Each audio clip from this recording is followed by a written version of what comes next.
Tu rêves sans doute de tenir un beau carnet rempli d'illustrations.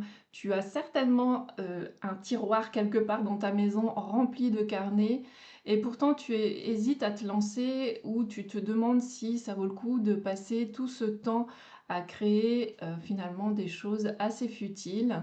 Me suis longtemps posé ces questions dans le sens où, je me demandais, surtout par rapport au temps, si ça valait le coup que je passe autant de temps, à remplir des carnets et j'ai trouvé plein de raisons pour le faire et je vais te les partager aujourd'hui. Bonjour et bienvenue dans cette vidéo, je suis Stéphanie et je t'accompagne à écrire et créer dans tes carnets, dans la joie et sans pression. Comme je le racontais dans une précédente vidéo, je te mets le lien ici.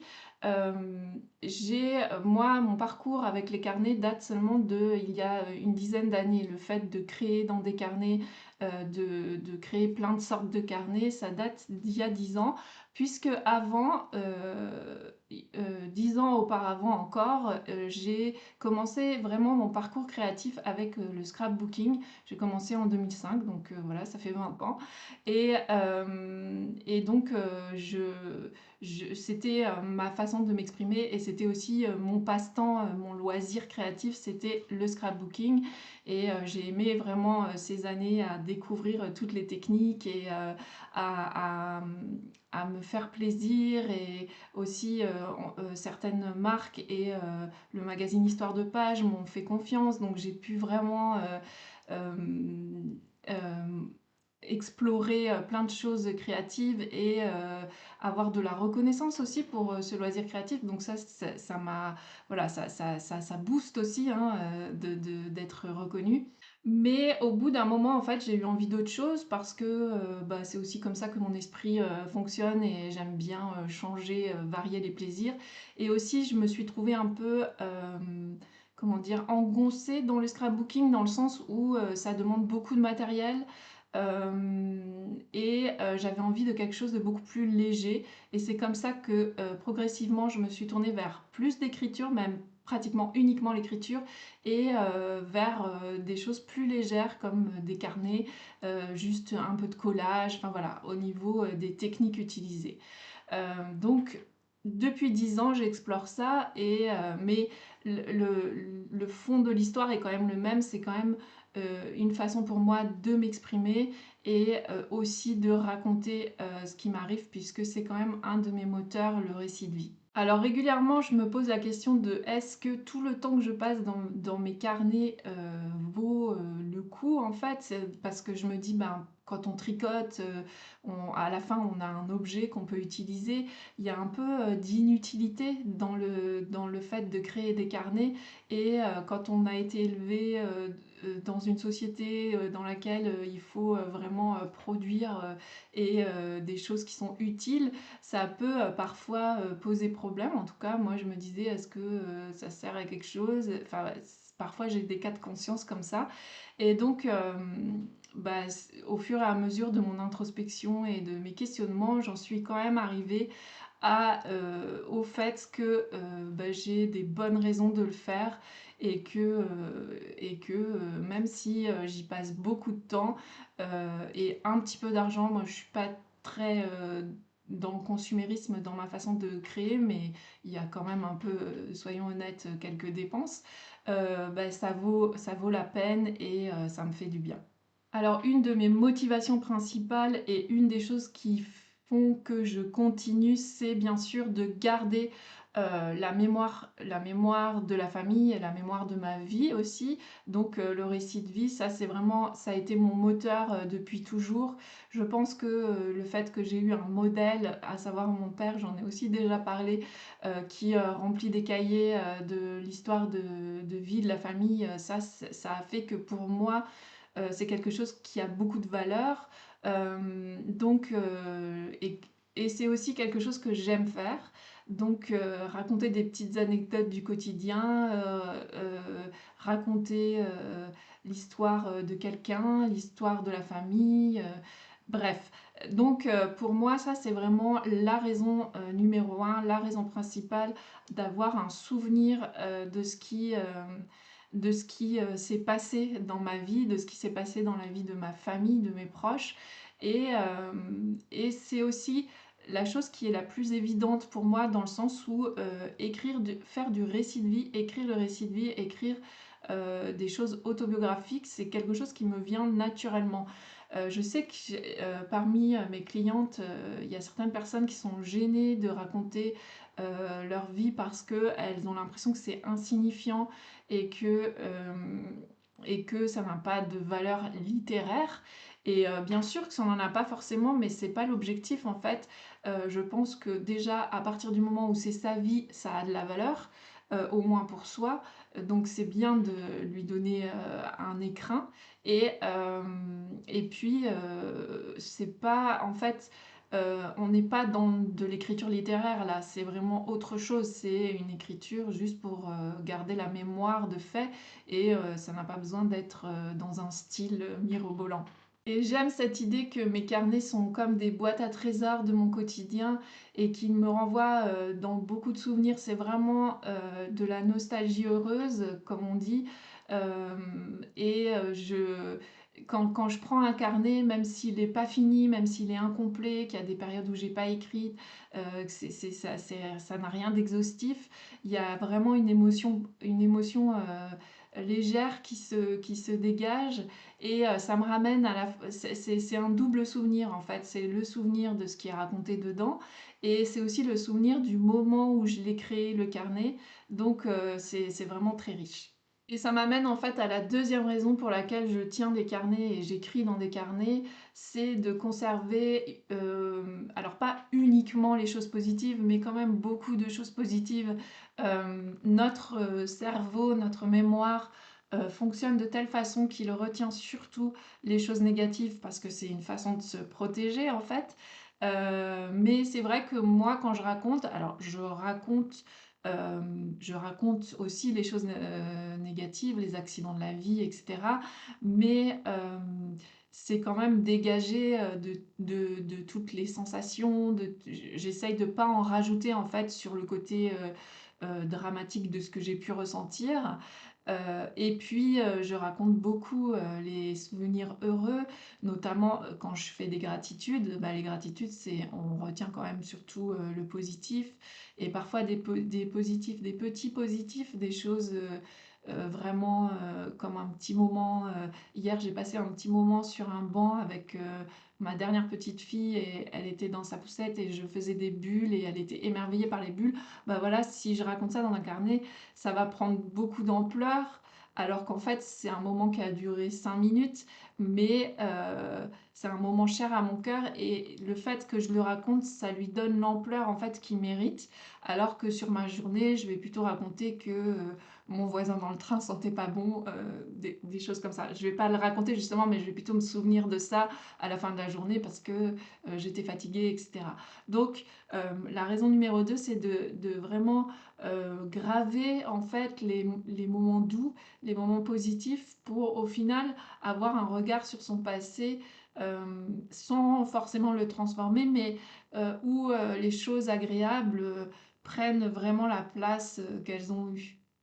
Passons maintenant à la raison numéro 3 qui est de vraiment utiliser les carnets euh, pour vraiment créer sans pression, de juste pas me dire je vais pas toujours me lancer dans des grandes aventures créatives, mais parfois pour moi avoir plein de carnets, parce qu'il y a aussi la question de est-ce que c'est utile d'avoir plein de carnets, mais c'est de me permettre du coup d'en avoir certains qui sont juste pour coller quelques papiers comme j'ai pu le faire avec mon carnet Do It Yourself. Je vous mets aussi le lien vers la vidéo si vous voulez vous en faire un. C'est un carnet créé dans un catalogue que j'ai reçu dans ma boîte aux lettres, donc gratuit. Et je fais parfois un collage, parfois un dessin, parfois je mets de la peinture. Bref, je m'amuse vraiment et c'est comme il est petit en taille, bah, c'est en 10 minutes, parfois 5 minutes, je peux avoir créé quelque chose dedans. Et ça, c'est vraiment important pour moi du coup, d'avoir des carnets différents des carnets dans lesquels je vais plus explorer mon écriture, des carnets dans lesquels je vais plus explorer des techniques de collage, des carnets dans lesquels c'est construit, comme par exemple les carnets que je propose dans mes ateliers, où c'est une aventure en soi et où là je vais plus travailler mon écriture et aussi les illustrations et donc y passer plus de temps. Bref, d'avoir tout un panel de carnets, ça me permet d'avoir presque un carnet pour chaque moment et d'avoir des carnets dans lesquels vraiment je crée sans pression. Et cette pression-là aussi, je me l'enlève même sur les carnets comme pour mes carnets d'atelier. Rien n'est parfait dans mes carnets. Et j'essaye aussi de montrer cet exemple-là que on peut créer même si on n'a pas forcément de compétences techniques, que ce soit en écriture ou en, en illustration, qu'on peut dessiner même si on n'a pas fait une école d'art et une école de dessin. Alors oui, ce sera des dessins maladroits, mais c'est quand même quelque chose, c'est quand même un moment durant lequel on s'amuse, on explore des choses, et ça c'est important pour moi de... C'est pas du tout l'éloge du moche, parce que moi j'aime beaucoup mes carnets, je les trouve beaux, mais c'est plutôt l'éloge de l'imperfection et de juste créer comme on est avec ce qu'on a, avec les armes qu'on a, et de pas se limiter en se disant je vais pas faire ça parce que je ne sais pas dessiner, ou je vais pas faire ça parce que j'y connais rien en couleur et je sais pas les harmoniser. Enfin, vous voyez, on peut trouver plein de raisons. Donc vraiment, euh, créer avec les outils qu'on a. Et je trouve qu'un carnet, bah, il y a plein de possibilités. Et même si on n'a jamais dessiné de sa vie, ce qui est fort peu probable, on peut commencer et on peut prendre un petit carnet au début et puis aller vers quelque chose de plus grand. Et forcément, en pratiquant, on progresse. Je ne dis pas que euh, je suis au même niveau que quelqu'un qui n'a jamais créé dans un carnet. Et bien sûr, j'ai quand même beaucoup d'expérience et mes techniques s'affinent au fur et à mesure, mais je ne suis pas forcément dans une démarche d'apprentissage par rapport à certaines techniques. Je pense à l'aquarelle par exemple, j'ai jamais été dans une démarche d'apprentissage, pourtant j'utilise beaucoup l'aquarelle dans mes carnets et j'aime beaucoup ça, donc voilà, tout est possible en s'amusant. Et du coup, avec cette histoire de s'amuser et pas se mettre de pression quant au résultat de ces carnets, bah, ça me permet d'expérimenter des choses, et donc c'est la quatrième raison pour laquelle je tiens des carnets, c'est de pouvoir expérimenter. Donc, bah, dans des domaines, dans l'écriture par exemple, pendant longtemps j'ai pratiqué seulement l'écriture autobiographique, le récit de vie, et puis il y a quelques années je me suis mise à écrire des petites histoires de fiction. Alors je suis loin du roman pour l'instant, mais c'est pas mon objectif. Écrire un petit texte, même parfois de 20 lignes, qui raconte une anecdote dans une rue avec un passant. Enfin voilà, on a des déclencheurs d'écriture et ça peut être un dialogue entre deux ustensiles de cuisine. Bref, des petits exercices de style, hein, comme un peu à la façon de Raymond Queneau. Les exercices de Loulipo sont assez intéressants pour ça. Ou juste raconter une histoire ça peut être en s'inspirant d'un fait divers ou en s'inspirant de quelque chose vu dans la rue. En tout cas, c'est des choses que j'expérimente depuis quelques années, que je n'avais jamais fait avant. Alors peut-être au collège ou au lycée, mais pas au lycée, mais au collège, parfois on avait un peu de l'écriture de fiction comme ça, mais depuis, pas du tout. Et ça, c'est des choses aussi dans lesquelles je m'amuse beaucoup, de faire des expériences d'écriture. Et puis, bah, ça marche aussi pour les expériences graphiques, de collage, d'illustration. J'essaye régulièrement de me lancer des nouveaux défis, de faire des choses qui me sortent de ma zone de confort, d'explorer un nouveau médium, par exemple, la peinture acrylique, les crayons de couleur. Les feux de Posca, enfin voilà, de me dire, ah, tiens, là, je vais créer que avec des feux de Posca, et puis voilà, de me créer des contraintes. Ça, c'est quelque chose dont Marie Boudon, dans son livre, dont j'ai oublié le titre là, mais je vous le mettrai dans la barre d'infos, parle beaucoup, que la créativité, naît, de la contrainte beaucoup et que, bah, il y a plein de façons, de vivre sa créativité et de la nourrir et bah, se créer des contraintes, c'est une des choses qui vraiment, booste la créativité et le fait de pas avoir, d'objectifs, qualitatifs, enfin non, c'est faux, j'ai quand même des objectifs qualitatifs, mais de pas avoir, d'objectifs de perfection dans mes carnets, ça me permet, bah, de tester plein de choses et parfois c'est vraiment raté et c'est pas grave. Alors j'ai quand même quelques carnets qui sont, un peu plus réservés à ce genre d'expérience. Il y a des carnets où je me lance pas trop dans des expériences, où je fais plutôt des choses que j'ai, déjà expérimentées. Mais voilà, ça fait partie de tous mes carnets et ça fait partie des carnets que j'aime bien et c'est aussi, feuilleter un carnet comme ça dans lequel on a fait des expériences et se dire: «Ah ça c'était vraiment raté» et en même temps, bah, on se souvient du moment où on l'a fait, c'est aussi des souvenirs donc c'est bien de garder trace et de pas forcément, se débarrasser de ces expériences ratées. Je trouve que ça rappelle un moment, ça rappelle et puis c'est une leçon en fait, hein, c'est quand on veut apprendre quelque chose, bah, de se dire: «Non ça marche pas, je vais essayer autrement» et donc c'est important aussi. Venons-en à la cinquième raison que j'aurais peut-être pu mettre en premier, puisque je pense que comme la majorité d'entre vous qui regardez cette vidéo, j'aime la papeterie. Et donc c'est une des raisons pour laquelle j'écris dans des carnets, je crée dans des carnets, je m'amuse dans des carnets, c'est que déjà à la base j'aime les carnets et j'aime les stylos et ça c'est vraiment depuis toujours. J'ai un souvenir précieux d'enfance, j'habitais dans un village et mon arrière-grand-mère qui elle habitait à Lyon était venue nous rendre visite et passer quelques jours chez nous et je pense que je devais avoir 8 9 ans, enfin j'étais d'âge primaire et on était partis toutes les 2 hem et on était partis au bureau de tabac presse, du village et elle m'avait, enfin elle m'avait proposé de choisir, un stylo et donc bon, j'avais choisi un stylo, c'était le plus beau jour de ma vie à cette époque-là et puis elle m'avait expliqué parce qu'elle-même dans sa vie, professionnelle était buraliste, avait tenu des bureaux de tabac et elle m'avait expliqué: «Tu vois, là, il a bien fait son travail parce qu'il a testé le stylo avant de le vendre, c'est important de toujours amorcer le stylo». Il me semble que c'était ça, hein, après c'est des souvenirs, j'avais 8 ans. Bref, j'ai ce souvenir gravé là et je pense que j'aimais déjà ça avant, hein, mais les petits carnets, quand j'étais petite, c'était, Sarah Kay, l'héroïne de toutes les petites filles, donc on voulait des carnets Sarah Kay et cetera.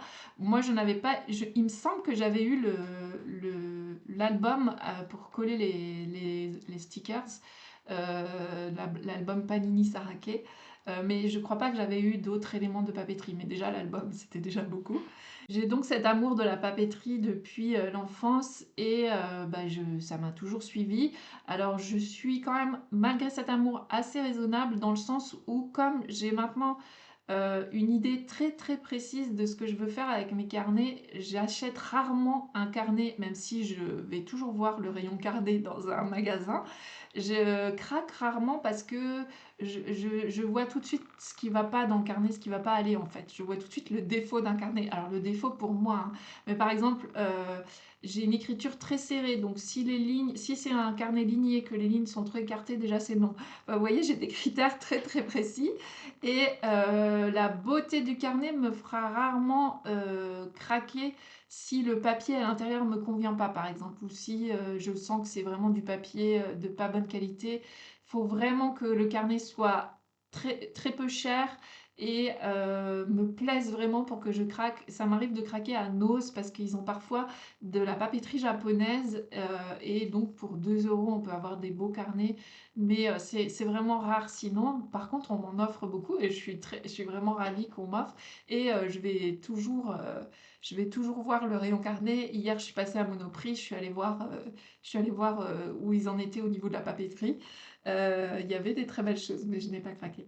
Et bref, en tout cas, toujours est-il que, je suis maintenant devenue raisonnable, mais bon, j'achète quand même des petits trucs de papeterie, le plaisir que j'ai dans mes carnets, c'est aussi de, quand j'attrape un carnet là et que je le j'ai déjà rien que de l'attraper, il y a déjà quelque chose qui se passe, de l'ordre du plaisir et je pense que ça joue beaucoup aussi dans le fait de, tenir des carnets. Et venons-en maintenant à la dernière raison. Alors, c'est les raisons auxquelles j'ai pensé là, mais il y en a certainement plein d'autres et vraiment si vous, vous en avez d'autres, partagez-les dans les commentaires. Ça sera chouette, de les lire et ça me permettra certainement d'en rajouter à ma liste. Et c'est bien d'avoir plein d'arguments pour, discuter avec son juge intérieur, qui trouve que vraiment on passe beaucoup de temps avec nos carnets. Bref, la dernière raison, c'est justement de passer, de prendre du temps pour moi, de me recentrer. C'est à la fois, du temps plaisant puisque, je crée, et je suis, dans ma bulle et c'est aussi du temps, calme, du temps où, j'arrive à parfois à vraiment changer d'énergie, je peux être parfois énervée, très fatiguée et le fait d'ouvrir mon carnet, ça me permet de changer d'humeur, de poser les choses, qui, vont pas bien ou juste de plus y penser et de me remettre dans la création. Ça me permet, d'être dans une nouvelle énergie à la fin de l'activité. Et je crois aussi que c'est un peu une façon de cultiver un jardin secret, même s'il y a pas grand-chose de secret dans mes carnets, mais c'est mon truc à moi, il y a, alors je le partage, sur internet, mais je partage pas tout dans mes carnets, et en fait, dans ma vie, il y a peu de gens qui prennent mes carnets et les feuillettent et je dois reconnaître que quand ça arrive, je suis parfois un petit peu gênée, même si, je laisse, je veux dire, les personnes demandent toujours mon accord, hein, mais parce que c'est mon espace, voilà, c'est quelque chose, c'est comme, de la nourriture de l'âme et ça me fait, c'est certain, du bien. Donc je pense que peut-être ça pourrait être aussi la première raison. Vous voyez que des raisons vraiment très importantes dans cette vidéo.